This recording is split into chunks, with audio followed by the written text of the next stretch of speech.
ഏറ്റവും പ്രധാനപ്പെട്ട വാർത്തയിലേക്ക് തന്നെ. മാസപ്പടി കേസിൽ പ്രതിപക്ഷ നേതാവ് പിണറായി വിജയന്റെ മകൾ വീണ ടിക്ക് ഇഡിയുടെ സമൻസ്. നാളെ കഴിഞ്ഞ് പോയാൽ പോരെ, നമുക്ക് നല്ല ക്ഷീണമുണ്ടെന്നേ. വെള്ളിയാഴ്ച ഹാജരാവാനാണ് നിർദ്ദേശം. CMRL ഉദ്യോഗസ്ഥരടക്കം 9 പേർക്കും ഇഡിയുടെ സമൻസ് ലഭിച്ചിരിക്കുകയാണ്. ഏറെ രാഷ്ട്രീയ പ്രാധാന്യമുള്ള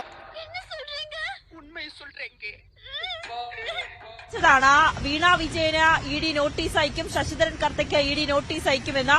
എന്തായാലും CMRL എക്സാലോജിക് കേസിൽ മാത്രമല്ല, CMRL നൽകിയ രാഷ്ട്രീയ സംഭാവനയിലും അന്വേഷണം വേണമെന്ന് ജോൺ ബ്രിട്ടാസ് MP. അപ്പോൾ അങ്ങനെ ഒരു സംഭവം ഉണ്ടായിരുന്നല്ലേ? എന്താ ഞാൻ കേൾക്കുന്നത്? 2000 രൂപയ്ക്ക് മേൽ ഏതെങ്കിലും വ്യക്തിയിൽ നിന്ന് നിങ്ങൾ രാഷ്ട്രീയ സംഭാവന കൈപ്പറ്റുന്നുണ്ടെങ്കിൽ, അത് കമ്പനിയാണെങ്കിലും വ്യക്തികളാണെങ്കിലും, 24C ഫോറപ്രകാരം നിങ്ങൾ ആ വിവരങ്ങൾ ഇലക്ഷൻ കമ്മീഷന് സബ്മിറ്റ് ചെയ്യണമെന്ന് RPA ആക്ട് പറയുന്നുണ്ട്.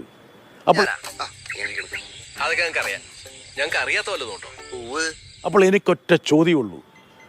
തങ്ങൾ കൈപ്പറ്റിയെന്നും അങ്ങനെ കൈപ്പറ്റുന്നത് സ്വാഭാവികമാണെന്നും പറയുന്ന ഇവർ ഇങ്ങനെ കൈപ്പറ്റിയ പണവുമായി ബന്ധപ്പെട്ട് ഈ നിയമങ്ങളൊക്കെ പാലിച്ചിട്ടുണ്ടോ? 24C പ്രകാരം തങ്ങൾക്ക് ഇത്രയും രാഷ്ട്രീയ സംഭാവന കിട്ടിയെന്ന് ഒരു ഫോറത്തിൽ അവർ ഇലക്ഷൻ കമ്മീഷന് സബ്മിറ്റ് ചെയ്തിട്ടുണ്ടോ? ഇതും കൂടി ഈ ഇഡിയുടെയും മറ്റ് അന്വേഷണ ഏജൻസികളുടെയും അന്വേഷണ പരിധിയിലേക്ക് വരണമെന്ന് ആഗ്രഹിക്കുന്നു. എങ്കിൽ മാത്രമേ ഇതിൽ പൂർണ്ണതയുള്ളൂ. ഈ നിയമലംഘനങ്ങൾ നോക്കുമ്പോൾ വീണയുടെ കേസുമായി ബന്ധപ്പെട്ട തർക്കം എത്രയോ ചെറിയൊരു സംഭവമാണെന്ന് വ്യക്തമാണ്.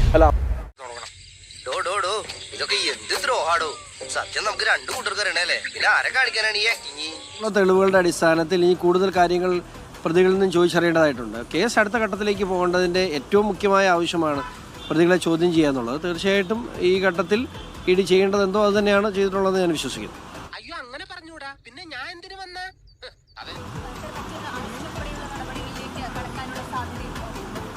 അല്ല, അത് അന്വേഷണ ഏജൻസിയെ സംബന്ധിച്ചിടത്തോളം അവരുടെ ഇതാണ്. അത് അത്തരം കാര്യങ്ങളിലേക്ക് നമുക്ക് കടക്കാൻ സ്വാതന്ത്ര്യമില്ലല്ലോ.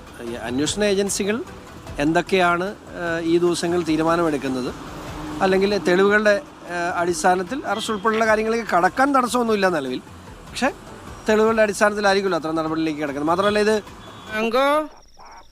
നീ അറിഞ്ഞ ഞാൻ പെട്ടു പൊളിറ്റിക്കലി നിൽക്കുന്നൊരു കേസ് കൂടെയാണ്.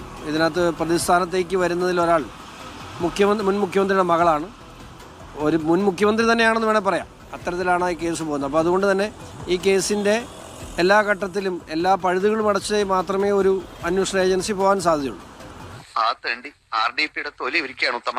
സഹിക്കുക, അല്ലാതെ എന്ത് ചെയ്യാം?